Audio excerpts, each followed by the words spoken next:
दर्शक तथा साथीभाइ बहिनीहरू फेरि पनि आज म उपस्थित भइसकेको छु कक्षा 12 को सामाजिक अध्ययन तथा जीवनोपयोगी विषयको एकाइ 6 मा रहेका सम्पूर्ण पाठहरू नेपालको इतिहासमा रहेका सम्पूर्ण जति पनि पाठहरू छन् ती सबै पाठहरूमध्ये मोडल क्वेशन महत्त्वपूर्ण इक्जाममा बोर्ड इक्जाममा सोध्न सक्ने महत्त्वपूर्ण प्रश्नहरूको सोल्युसन ल्याएर आएको छु। आज म ढिलो नगरी भिडियोतर्फ लागौँ। नेपालको इतिहासभित्र रहेका जति पनि पाठ छन् सबै कभरका महत्त्वपूर्ण प्रश्न है त एकदमै। So class 11 social studies first terminal exam board इक्जाममा सोध्न सक्ने महत्त्वपूर्ण प्रश्न है त। सो 2081-82 को लागि है त अति संक्षिप्त प्रश्नहरू 82 मा सोध्न सक्ने है त। सो पहिला छ काठमाडौँ उपत्यकामा सबैभन्दा पहिलो बसोबास गरेको जाति कुन थियो भनेर सोध्न सक्छ। काठमाडौँ उपत्यकामा सबैभन्दा पहिलो बसोबास नाग जातिको भएको थियो है त। त्यसपछि अर्को छ गोपाल वंशको पहिलो र अन्तिम राजा को थिए। मैले चाहिँ यी 20 वटा प्रश्न ल्याएको छु 1 मार्क्सको लागि महत्त्वपूर्ण र 5 मार्क्सको लागि 5 वटा क्वेशन छन् है त। त्यसपछि चाहिँ गोपाल वंशको पहिलो र अन्तिम राजा को थिए। गोपाल वंशको पहिलो राजा भुक्तमान र अन्तिम राजा यक्षगुप्त थिए भनेर हामीले भन्न सक्छौँ है त। त्यसपछि प्रश्न नम्बर 3 मा छ महिषपाल वंशको पहिलो र अन्तिम राजा को थिए भन्न सक्छ। महिषपाल वंशको पहिलो राजा अभौर वंश अर्थात् प्रथम राजा भोलसिंह र अन्तिम राजा भुवनसिंह थिए भनेर हामीले बुझ्न सक्छौँ।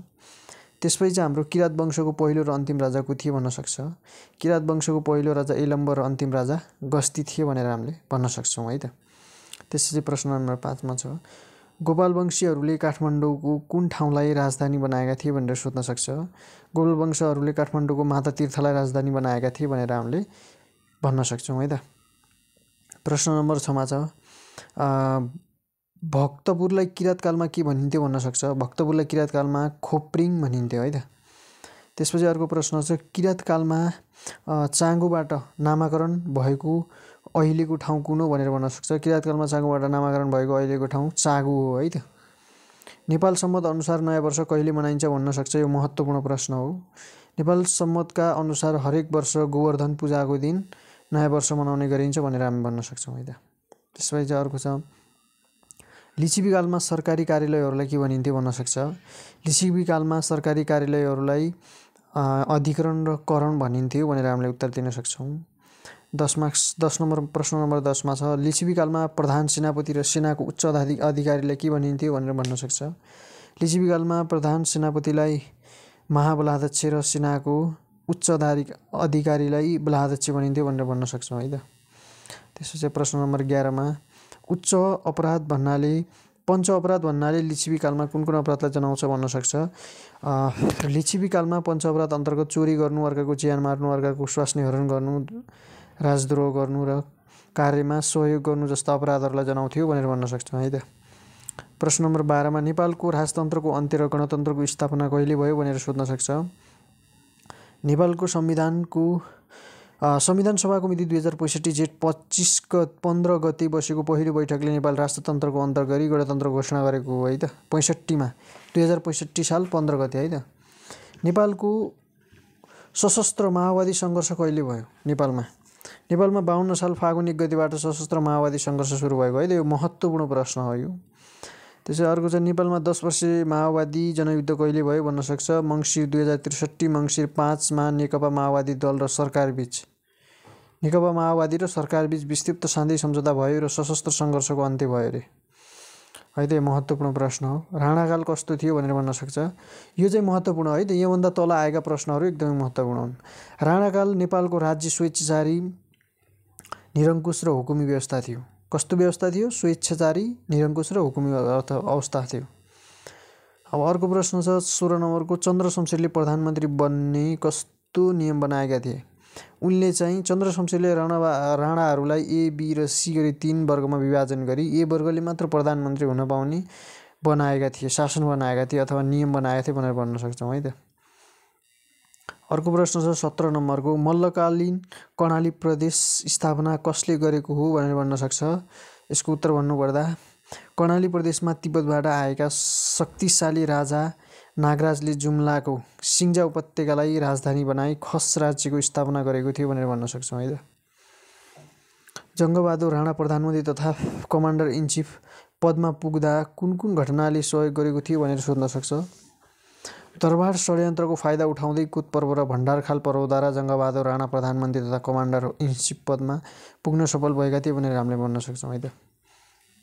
अब सेकेन्ड लास्ट प्रश्न छ 19 नम्बर, प्रजा परिषदको स्थापना कहिले भएको थियो भनेर भन्न सक्छ।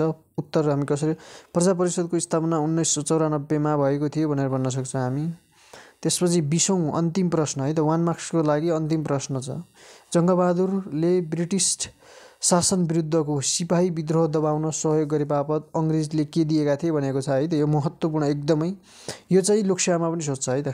जङ्गबहादुरले ब्रिटिस शासन विरुद्ध सिपाहीको विद्रोह दबाउन सहयोग गरे बापत विक्रम सम्वत 1917 मा अङ्ग्रेजहरूले तराईका भूमिहरू बाँके, बर्दिया, कैलाली र कञ्चरपुर फिर्ता दिएका थिए भनेर भन्न सक्छौँ। यो चाहिँ महत्त्वपूर्ण है त, 20 नम्बरको पनि एकदमै, यो चाहिँ एकदम इम्पोर्टेन्ट हो। सो त्यसपछि चाहिँ अब 5 मार्क्सको लागि सोध्न सक्ने प्रश्नहरू है त। हामीलाई चाहिँ 5 मार्क्सको लागि है त महत्त्वपूर्ण यी प्रश्नहरू चाहिँ, नेपालमा राणा शासन नभएको भए विकासका दृष्टिले नेपाल तेस्रो स्तरको राष्ट्रका रूपमा सीमित भइरहने थिएन। यस भनाइलाई पक्षमा आफ्ना तर्कहरू प्रस्तुत गर्नुहोस् भनेको छ है। यानिबीको 2079 मा सोधेको प्रश्न है त, यो चाहिँ एकदम महत्त्वपूर्ण छ।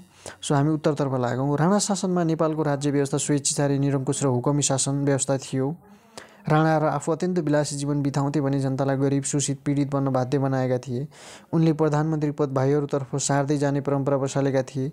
शासन सत्तामा राणा परिवार र उनका नातेदार बाहेक अरू बस्न पाउँदैनथे। राणाको हुकुमी नै कानुन हुन्थ्यो। राणा प्रधानमन्त्रीहरू आफ्नो विरोध गर्ने र राणा शासनको विरोधीलाई जेल हाल्ने, निर्मम हत्या गर्ने र देश निकाला गर्ने जस्ता कार्य गर्थे। जनताका छोराछोरीलाई पढ्यो भने बाढा हुन्छन् र उनीहरू राणा शासनको विरोध गर्छन् भन्ने मान्यताले विद्यालय खोल्न दिएको थिएन भनेर भन्न सक्छौँ। त्यसै गरी देशको ढुकुटीबाट राणाहरूले आफ्नो मोजमस्ती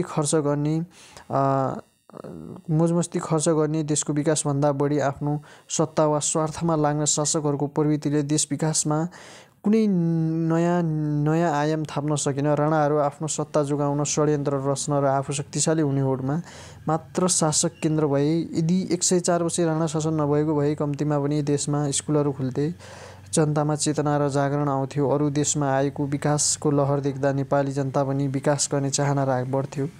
देश विदेश जाने, नयाँ कुरा देख्ने, सिक्ने र केही नयाँ कुरा गर्ने संस्कृतिको विकास हुन्थ्यो। उद्योग धन्दा विकास र विस्तारमा जनता स्वयं सक्रिय हुन्थे।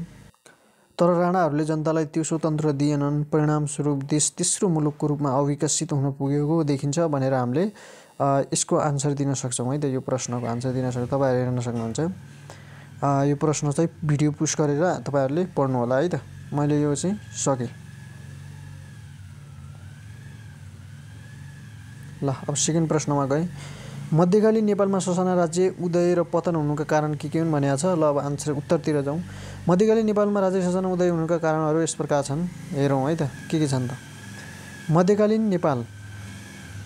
मध्यकालमा केन्द्रबाट बाहिर अन्य ठाउँमा प्रशासन चलाउन प्रशासक वा सामन्तहरू पठाइन्थ्यो। राजपरिवार, भारदार र राजाहरू बिचको द्वन्द्वले गर्दा दरबारमा अविश्वास र षड्यन्त्र हुन थाल्यो, जसले गर्दा केन्द्रीय शासन कमजोर हुन गयो। त्यसैले केन्द्रीय शासन कमजोर भएको अवसर पारी आफैलाई राजा घोषित गर्ने हुनाले ससाना राज्यहरू निर्माण भएका थिए भनेर भन्न सक्छौँ हामीले। त्यसपछि दोस्रो छ, यस समयमा ससाना राज्यहरू शासकहरू शक्तिशाली र ठुलो बन्ने महत्त्वाकांक्षीका कारण एकअर्कामा भिडन्त हुँदा राज्य टुक्रिने वा गाभिने प्रक्रियाका कारणले ससाना राज्यहरू बन्न गयो भनेर पनि भन्न सक्छौँ। तेस्रो पोइन्टमा मध्यकालमा कतिपय राज्यमा द्रुत शासन, डोल गभर्नेन्स भन्छ, हुन्थ्यो। यी दुई शासकहरू भिन्नाभिन्नै राज्यका राजाहरू बन्ने इच्छाले पनि ठुला राज्य ससाना रूपमा राज्यमा टुक्रा गरिएका थिए भनेर भन्न सक्छौँ। चौथो पोइन्ट छ, विभिन्न समयमा भएका एकीकरणको प्रयासहरू स्थायी हुन नसक्नाले ससाना राज्यहरू बन्न गएका थिए भनेर हामीले भन्न सक्छौँ। त्यसै गरी मध्यकालीन नेपालमा ससाना राज्य अवसान हुनुका कारणहरू है त। अवसान, राजपरिवार, भारदारहरू राजाबीचको द्वन्द्वले गर्दा केन्द्रीय शासन कमजोर हुँदै गएको कारण केन्द्रीय शासन कमजोर भएकोले ससाना राज्यहरू तुला र शक्तिशाली, ठुला हो है त, तुला होइन, ठुला शक्तिशाली राज्यको अधीनमा शासित हुन थाल्यो, जसले गर्दा ससाना राज्यहरूको आश्वासन भयो। 2 नम्बरमा छ, ससाना राज्यहरू एक आपसमा वैरभाव राख्थे र धेरैजसो युद्धमा संलग्न रहँदै यस क्रियाकलापले गर्दा ससाना राज्यहरू कमजोर हुन पुगे। ठुला तथा शक्तिशाली राज्य आक्रमण गरी आफूलाई गाभ्नाले पनि ससाना राज्यहरूको पतन भयो भनेर हामीले भन्न सक्छौँ। तेस्रो पोइन्ट छ, पृथ्वीनारायण शाहले काठमाडौँ उपत्यकामाथि विजय हासिल गरिसकेपछि उनमा 2200 र सेन राज्य पनि जित्ने उत्साहित बढेर गयो। नभन्दै उनले एकीकरणको अभियानलाई निरन्तरता दिँदा ती ससाना राज्यहरू गोर्खा राज्यमा गाभिन पुगे भनेर भन्न सक्छौँ हामी, है त। षड्यन्त्रबाट प्राप्त राज्य शक्ति षड्यन्त्रमै समाप्त हुन्छ भन्ने छ अर्को प्रश्न। षड्यन्त्र भनेको राजनीतिक दाउपेच हो, यस्तो खाले अरूको खुट्टा तानेर। यो प्रश्न महत्त्वपूर्ण छ, है त। षड्यन्त्रबाट प्राप्त राज्य शक्ति षड्यन्त्रमा टुक्रिन्छ भनेको यो चाहिँ 2082 सोध्न सक्ने 100% ग्यारेन्टी प्रश्न। षड्यन्त्र भनेको राजनीतिक दाउपेच हो, यस्तो खेलमा अरूको खुट्टा तानेर आफू माथि पुग्ने दाउपेच लगाइन्छ। तर षड्यन्त्रबाट प्राप्त गरेको शक्ति स्थायी प्रकृतिको हुँदैन, यस्ता कार्यको चौतर्फी विरोध हुन थाल्छ। अन्त्यमा आफूले प्राप्त गरेको शक्ति पनि षड्यन्त्रकै शिकार बनेर समाप्त हुन्छ, है त। यस कुरालाई नेपालको राजनीतिक इतिहासमा घटेका घटनाहरूद्वारा पुष्टि गर्न सकिन्छ भनेको छ। सो हेरौँ, है त। राणा शासनको सन्दर्भमा भन्छौँ पहिला, जङ्गबहादुरले अनेकौँ षड्यन्त्र गर्दै शासनसत्ताको अधिकार आफ्नो हातमा लिएका थिए। कोत पर्व, भण्डारखाल पर्व तथा औलो पर्व यसका उदाहरण हुन्। राणा शासनलाई समाप्त बनाउनका लागि फेरि षड्यन्त्रका खेलहरू सुरु भयो। लखन थापाले विद्रोह, 42 सालको काण्ड, 2007 सालको क्रान्ति आदिलाई यसका उदाहरण मान्न सकिन्छ। आखिर 2007 सालको क्रान्तिले राणा शासनलाई समाप्त बनाएरै छाड्यो भनेर हामी भन्न सक्छौँ। अर्को पोइन्ट छ 2017 सालको सन्दर्भ। 2017 सालमा राजा महेन्द्रले राजनीतिक षड्यन्त्रको जाल बुनी। उनको जालमा तत्कालीन प्रधानमन्त्री विश्वप्रसाद कोइराला लगायतका नेताहरू परे। यस घटनाको बदला लिन राजनीतिक दलहरूले सङ्घर्ष गर्दै गए। 2046 सालको जनआन्दोलन पञ्चायती व्यवस्था षड्यन्त्रमा समाप्त बनायो। यसका लागि राजनीतिक दलका नेताहरू पञ्चायती अर्थव्यवस्था फाल्ने कडा षड्यन्त्र रचेका थिए भनेर भन्न सक्छौँ। अर्को पोइन्ट छ दोस्रो जनआन्दोलनको सन्दर्भ पनि हो। 2061 सालमा राजा ज्ञानेन्द्रले राजनीतिक दलका विरुद्ध षड्यन्त्र रूपी कदम चाले। राजाको राजनीतिक षड्यन्त्रकै कारण दलका नेता नजरबन्दमा परे। राजाको त्यस कदमका विरुद्धमा माओवादी र अन्य दलका बीच 12 बुँदे सम्झौता भयो। यो सम्झौतामा राजतन्त्रको अन्त्य गरी गणतन्त्रको स्थापना गर्ने षड्यन्त्र रचियो, जसको परिणामस्वरूप दोस्रो जनआन्दोलन 2062-63 हो, है त। यहाँनिर मिस्टेक भएको छ, मैले सुधार्छु। 62-63 सफल भयो भन्न सक्छौँ, है त। राजा ज्ञानेन्द्र आफूले बुनेका जालमा आफै फसे। राजा ज्ञानेन्द्रको यही गलत षड्यन्त्रका कारण 204 वर्षे राजतन्त्रको 104 वर्ष हो कि 200 हो 240 वर्षे राजतन्त्रको इतिहास समाप्त भई गणतन्त्रको स्थापना भयो। यस्तै राजनीतिक घटनालाई भन्ने गरिन्छ षड्यन्त्रबाट प्राप्त शक्ति षड्यन्त्रमै समाप्त हुन्छ भनेर हामी लेख्न सक्छौँ, है त। म सानो पारिदिन्छु, तपाईँहरू यसरी चाहिँ लेख्न सक्नुहुनेछ, है त।